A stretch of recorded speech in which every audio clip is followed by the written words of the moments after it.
यहाँ ते बहुत ही खतरनाक मकान निकले बुरी बुजुर्गों माँ, जैसा कि वीडियो में बने रहो जो आखिरी में सब पता चल जासे। फिर ते हम निकली जाजे घर से, कहा कि बुरी बुजुर्गों माँ मकान निकले पुराना देखने के लिए। एर की बात हम ना शमशान घाट का देखता न करता निकली जाजे बोरी के लिए।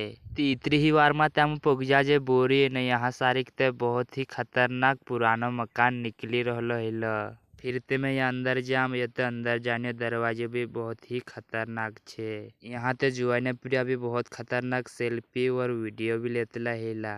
तो फाइनली दोस्तों ये तो बुरी बुजुर्गों में हकीकत ही पुराना मकान निकलियो। फिर तो ये जुआने प्रिया भी कहे कि अमुक भी वीडियो में लीले, कहे मैं तेनुक भी वीडियो में ली लम। फिर ते हम ना हनुमान जी मंदिर का देखता न करता निकले आजे दुकान के तरफ, जैसे कि हम का लेना होता सामान भी। फिर तो ये जुआनी पीढ़ी हम का सामान भी आप दे। ते आज के लिए हतरा ही, कहा कि आपने जल्दी मिल सा अपना अगला मिनी ब्लॉग में।